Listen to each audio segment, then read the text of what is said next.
میری یہ کیفیت اور میری حالت دنیا والوں کے سامنے بیان نہیں کروں گے۔ آج تو کچھ ذرا سا نیک کام کر لیتے ہیں تو ہم ڈنڈورا پیٹتے ہیں، لوگوں کے سامنے کہنا شروع کر دیتے ہیں۔ یہ حضرات تھے، نیکی کرتے تھے، چھپاتے تھے۔ اس لیے میرے بھائی اور بزرگوں، جہاں علم اور عشق دو یہ چیزیں ملتی ہے، علم اور عشق دو چیزیں ملتی ہے تو آدمی صراط مستقیم پر چلتا ہے، اور یہی صراط مستقیم پر چلنے والے یہ منعم علیہم ہوتے ہیں جن کو اللہ تعالیٰ نے جن کے بارے میں کہا کہ جو بھی اس راستے پر چلے گا، علم کی بھی ضرورت ہے، علم پر قناعت نہیں ہونی چاہیے، اور عشق بھی ہونا چاہیے۔ جب عشق کی آگ جلتی ہے، حضرت مولانا الیاس صاحب رحمۃ اللہ علیہ اپنی بیوی سے کہتے تھے، آجا تو بھی رونے والی ہو جا، چار آنکھیں ہو جائے گی، چار آنکھیں رونے والی ہو جائے گی۔ امت کو ضرورت ہے اس وقت میں رونے والے اور فکر کرنے والے احباب کی۔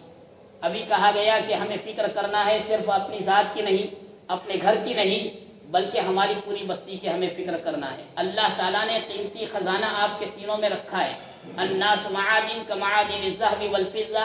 مولانا احمد لاڈ صاحب دامت برکاتہم ہمیشہ یہ حدیث پڑھتے ہیں، جیسے سونے چاندی کی کانیں ہوتی ہے، انسان بھی کان ہے، محنت کرے تو الحمدللہ اس کی صلاحیتیں سونے چاندی کی طرح قیمتی نظر آتی ہے لوگوں کو۔ حضرت عمر رضی اللہ تعالیٰ عنہ فرماتے ہیں، میرا حال یہ تھا کہ میں اونٹ چرانا نہیں جانتا تھا، اونٹ چرانے کا سلیقہ میرے اندر نہیں تھا، لیکن میری تربیت ہوئی، میری صلاحیتیں نکھری اللہ کے رسول صلی اللہ علیہ وسلم کے پاس رہ کر علم کے ذریعے سے، تو صلاحیتیں ایسی نکھری کہ قیصر و کسریٰ تھرا رہے تھے، قیصر و کسریٰ تھرا رہے تھے۔ اور ہمارے یہاں ہندوستان میں 1937 کے اندر ہریجن نامی اخبار نکلتا تھا، اس میں گاندھی نے یہ لکھا تھا کہ اگر کسی کو صحیح حکومت چلانا ہو تو ابوبکر اور عمر سے سیکھو۔ اللہ نے یہ سلیقہ پیدا کر دیا۔ ہر آدمی قیمتی ہے، اپنے آپ کو بے قیمت نہ سمجھے، اور غفلت والی زندگی سے بس ہمیں دور کر کے صحیح فکر مندی کے ساتھ زندگی گزارنے کی ضرورت ہے۔ یہ ہمارے لیے بہت بڑا عیب ہے کہ علم ہوتے ہوئے ہمارے پاس محبت الہی نہ ہو، محبت رسول نہ ہو، کہ جو کھینچ کر ہمیں مسجد تک بٹھائے، ہمیں مسجد وار جماعت میں بٹھائے، مسجد اور جماعتوں میں بٹھائے۔ ہمارے علماء میں سے کوئی فرد باقی نہیں رہنا چاہیے کہ جو کسی نہ کسی جماعت سے جڑا ہوا نہ ہو۔ جی چاہیے اس سے آپ جڑیے، اصلاحی جماعت بیٹھتی ہے اس میں آپ بیٹھنے کی کوشش کیجیے، مسجد وار جماعت بیٹھتی ہے مسجد وار جماعت میں جڑیے۔ آپ جماعت جو بیٹھتی ہے جماعت کے ساتھ جڑ کر اپنی صلاحیت سے امت کو فائدہ پہنچا سکتے ہیں، اپنی بستی والوں کو پہنچا سکتے ہیں۔ ہمارے سامنے ہے اتنے غیر عالم ہیں، اور انہوں نے ہماری بستی کے اندر ایک سال نہیں سال ہاں سال ہماری بستی والوں کے لیے محسن بن کر آج قبر میں جا کر وہ سو گئے۔ جب وہ غیر عالم ایک اپنے گھر کے لیے نہیں جیے اور زندہ رہے، بلکہ پوری بستی کے لیے وہ زندہ رہتے تھے۔ پہلے انبیاء ایک ایک بستی کے لیے بھی آتے تھے۔ ہم عالم کی محنت نہیں کر سکتے اور نہیں جا سکتے ہیں، کم سے کم یہاں مقام پر رہ کر ہم مقامی محنت میں شریک ہو سکتے ہیں، اور الحمدللہ اپنی صلاحیتوں سے امت کو فائدہ پہنچا سکتے ہیں۔ اللہ تعالیٰ میرے اندر بھی، ہم تمام کے اندر اللہ تعالیٰ علم اور عشق الہی کی توفیق عطا فرمائے۔ علم اور عشق الہی کو اللہ تعالیٰ بھر دے، اور موت تک اللہ تعالیٰ یہ دو صفات کے ساتھ متصف فرمائے۔ وآخر دعوانا الحمدللہ۔